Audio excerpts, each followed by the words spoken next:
I told a joke yesterday on Twitter. Some people didn't know I was joking, which is absolutely hilarious because it couldn't have been more, sorry, I'm like cough laughing. It couldn't have been more obvious that it was a joke. Let me read it to everybody right now, if I could find it. I don't know how much I tweeted yesterday. Decent amount. Sort of mid-tier tweet day, if you ask me. It was about, it's just a joke, but the joke is banning Russian oil, which is right when we learned that we're banning Russian oil, is all part of based Comrade Biden's grand master plan to normalize relations with Venezuela, Iran, and Cuba and usher in an era of American socialism. Trust the plan.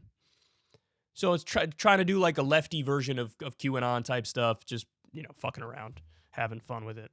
The overwhelming majority of you knew I was joking, but man, some people, it's not all firing up there. Anyway, so, but it turns out, even though that's a joke, there's a tiny little grain of truth in it, just like a speck of sand of truth in it, which is actually fascinating to me. So let's take a look at this. This is from Reuters. Venezuela's Maduro says work agenda agreed with U.S. delegation. What? So they had a meeting and stuff happened. Caracas, March 7th, Venezuela's President Nicolas Maduro on Monday said he agreed an agenda for future talks with a U.S. delegation that he met on Saturday, the first high-level meeting between the two countries in years.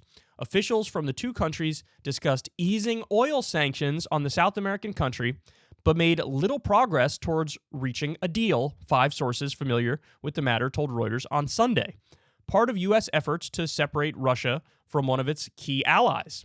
Last Saturday night, a delegation from the government of the United States of America arrived in Venezuela.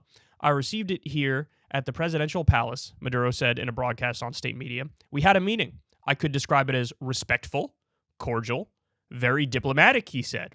The meeting lasted 2 hours, he said, without specifying the topics discussed or who the U.S. delegates were. So that is a long meeting. Now, understand something, guys. Until roughly 5.5 minutes ago, the United States was running around pretending that Juan Guaido was the president of Venezuela when Juan Guaido is not the president of Venezuela. He was never elected to that position, which also goes to show you our fake concern for, we care about human rights and democracy. Total nonsense. We militarily support 73% of the world's dictatorships. We try to prop up our own puppet dictators to serve our corporate interests. I mean, that's the reality of it. You all know it, but I have to remind everybody because people sort of get lost in the wilderness and they think maybe we do care about human rights and democracy, and maybe we are the world police and we care about freedom, et cetera, et cetera. Not true. But the second we need something from Venezuela, all of a sudden it's, Mr. President Maduro, can we please have a meeting with you? Oh, great one. I'm being a little hyperbolic, but sort of what happened, right? They're like, okay, now we need something. We need oil. We're banning Russian oil. Eventually, Europe is banning Russian oil. They're trying to phase it out, oil and natural gas. Saudi Arabia is, we're not on good terms with them right now for a variety of reasons, including tepid commentary about how killing Jamal Khashoggi was bad. And so they're trying to force out Biden and keep oil prices high and limit supply. So we're like, oh, snap, what do we do? Now, there is one easy answer, right? The answer would be we are the number one producers in the world of oil and natural gas. The U.S. is. A lot of people don't know that, but it's true. The problem is it's not our oil and natural gas, as in the publics or the countries, the nations. It's the oil and natural gas of the fossil fuel companies. It's Chevron's, it's Exxon's, it's all these different companies. They own it. So what do they do with it? They sell to the highest bidder, which means they export most of it, the overwhelming majority of it, in fact. So, one thing you could do is nationalize the oil industry and take our own domestic production and use it domestically. But no, the way the system works is really ridiculous, and we import most of our oil from Mexico and Canada and Saudi Arabia, and that's one of the reasons why we are where we are. So anyway, in order to fill in that gap now, we're kind of flailing and throwing around some ideas that were beyond the pale until very, very recently. So we met with Venezuela. There was talk that we were on the verge of a new Iran nuclear agreement, but apparently Russia is trying to throw a wrench into that and screw that up as well, for obvious reasons. By the way, also, going back to Obama refused to meet with MBS in, I think, 2015. When Obama did that, you had Saudi Arabia meet with Vladimir Putin instead. So I'm telling you, at some point they had worked out some details as to what's going on right now. I have no doubt about that. In the same way, there's almost certainly a secret deal between China and Russia because they're backstopping the economy however they can at the moment, or else the Russian economy would be just completely obliterated right now. It is still obliterated, but it could have been way worse if Russia wasn't there to let them on their payment processing system, let them on their banking system, so on and so forth. So anyway, U.S. meeting with Venezuela, and they're like, hey, dog, maybe we do release some sanctions if you hook us up with some oil. Well, guess what? We also learned, and this is being reported in a number of places. I have it here on NPR. Venezuela releases 2 Americans after a visit from U.S. officials. So they had 9 American prisoners.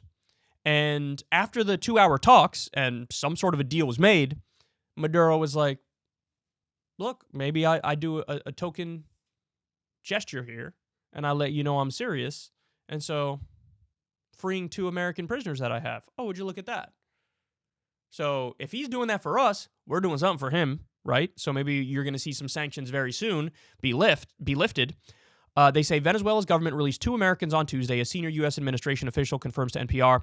The government of President Nicolas Maduro, again, hilarious. Now it's President Nicolas Maduro. Before it was like contested president. Juan Guaido is the president. Hilarious. We just made up that this guy was president. He wasn't president. It was like Chalabi in Iraq. We were pretending, oh yeah, after Saddam's gone, this guy's the president. Guarantee. Like, what are you talking about? There's no election. He didn't win. Like, we're just like, nah, we're good. He's the president though. What? You just made it up. Unbelievable. So they released Gustavo Cardenas, one of 6 U.S. Citgo executives detained in 2017. Interesting. They detained a Citgo executive. That is ballsy. And Jorge Alberto Fernandez, who the New York Times says is a Cuban-American tourist arrested under terrorism charges for bringing a drone into Venezuela. So, look, there were a number of assassination attempts on Maduro. And we don't know the specifics of that, but if the trends are correct, there's a decent chance the CIA had some role in it. So if history's any judge, that probably is the case. The U.S. was trying to overthrow him covertly. And it's interesting. What does the CIA think of what Biden's doing here? The move from the Biden administration, like, hey, dog, we need oil. We're going to go to Venezuela. What do they think of that? Are they thinking maybe we JFK Biden? I don't know. I'm just throwing ideas out there. I'm not saying that's the case, but maybe that is in the conversation. Who knows? Cardenas was one of 6 U.S. oil executives sentenced to lengthy prison terms in 2020 in the South American country on charges of embezzlement tied to a never-executed proposal to refinance around $4 billion of Citgo bonds. They all proclaim their innocence. So he's releasing people. He's doing for us. We got to be doing something for him. Now, look, here comes the more interesting part of the conversation. Is this a good idea? The answer is hell yes. Look, you guys know, I've said this for a long time. The Kyle doctrine on foreign policy is be neutral as much as possible. There are some ways in which neutrality is not good, like you don't want a neutral media. You want an objective media who always tells you the truth. You don't want somebody to always call it 50-50. In foreign affairs, you try your best to be on neutral footing with everybody. You don't want problems with anybody. You don't want to be too attached at the hip to anybody because when they do something fucked up, you're blamed for it. So you want to have a relatively neutral footing. Well, in a time like this, when Saudi Arabia is acting a fool and they're like, actually, we wear the pants in this relationship. And by the way, they're doing a genocide in Yemen, which is more than just acting a fool. They're war criminals, right? Russia illegally doing an imperialist invasion of their neighbor, wanting to resurrect the Russian Empire, probably invading a lot for the natural gas. I would have never expanded NATO in the first place, but this isn't all about NATO. When this stuff is going on, what do you do? What do you do? And you're going to have gas probably over $6 a gallon. And, I mean, thing number one you should be doing right now is transition as quick as possible to green and renewable technology. That's obvious. We can't have another gas crisis and not try to transition off of fossil fuels. That'd be psychotic. So we have to do that. But in the meantime, to make up the difference, why wouldn't you work with Venezuela, work with Iran? I got news for you guys. There is no terror threat from Venezuela against the United States. There is no terror threat from Iran against the United States. There just isn't. They might try to make one up to try to prevent a new Iran nuclear agreement, but it's total bullshit. Anybody who knows anything about geopolitics knows that that's nonsense. Iran, they're a Shia theocracy. Now, they're a terrible authoritarian government, but they're a threat to their own people domestically. There's no modern examples of Shia terror attacks against the U.S. It's not going to happen. Even Taliban terror attacks, they're not Shia, but even Taliban terror attack is not a thing. They're more of a guerrilla army in their own country. They're not Al-Qaeda. They're not ISIS. Oftentimes, the deep state and the media rely on people's ignorance of global affairs to try to scare you into believing things. Iran is no threat to us at all. Iran isn't even a threat to its neighbors. Iran is a threat to its own population. Venezuela is no threat to us at all. Venezuela isn't even a threat to its neighbors. It's a threat to its own population. You got to weigh the relative risks here. Russia is illegally invading its neighbor. Saudi Arabia, most of the 9/11 hijackers came from Saudi Arabia. They came from there. So, in a sense, they are more of a threat to us. They're also a threat to Yemenis. I don't want to fund their war. I don't want to fund their genocide. And they just said today the only way we're going to release more gas is if the U.S. sides with us 100% on Yemen. Well, how about you go fuck yourself? Hey, like them apples. You think you wear the pants in this relationship? No, you do not. No, you do not. So, listen. Meet with Venezuela. Meet with Iran. Cut a short-term deal to make up the gap for the missing oil. It was only 8% of our market, but look, maybe you cut a deal for Europe as well. You have Venezuelan oil go to Europe. Now, but it is possible. You got to understand something. We've fucked over Venezuela so many times over that it is possible that Maduro is sort of playing the role of a double agent here. Like, he actually has allegiance and loyalty to Russia, and he's playing us for a fool in a sense. Like, he's not actually going to meet the oil demand that we need. We don't know. That's yet to be seen, but it's certainly worth a shot. It's worth a shot to cut a deal with them. It's worth a shot to cut a deal with Iran. And this shows you why a foreign policy approach of relative neutrality, you lean on the side of neutrality as much as possible, that's the way to go. Because then, when push comes to shove and times get tough, you can wiggle out of horrendous circumstances. So, turns out, when their oil is needed, all of a sudden, and by the way, you're going to see the language around Venezuela change if we do make a deal with them. If we do make a deal with them, the language around them will change. You'll still have the neocons like Marco Rubio act like, this is crazy, this is insane. But you will have, there will no longer be the descriptions of like an authoritarian tyrant who's hell-bent on domination of his region. Like, they'll all of a sudden, they'll neutralize the language.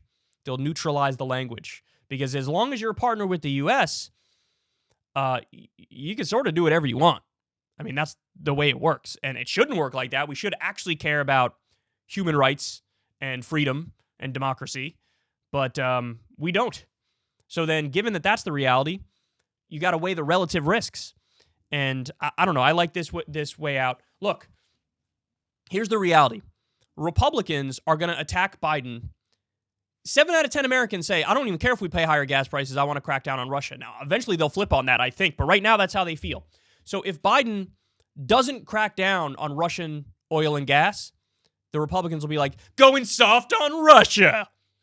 But if he does crack down on Russian oil and natural gas, it'll be, why are the gas prices so high? So there is no winning. There's no winning. So you just have to do the thing that you think is right and you think is correct for the country. I mean, the real answer is nationalize the oil industry and use our domestic oil production for ourselves. But that's not going to happen. We are much more likely to do a deal with Venezuela and or Iran than do that. But anyway, that's your update. I think it's a fascinating story. We'll see what happens moving forward. If you want to see me and Crystal Ball interview legends like Noam Chomsky, Cornel West, and more, subscribe to Crystal, Kyle, and Friends on Substack. $5 a month gets you the video version a day early. Remember, we take 0 ad dollars for this podcast. Or you can sign up on Substack for free and get the audio version a day later. Link in the video description box below.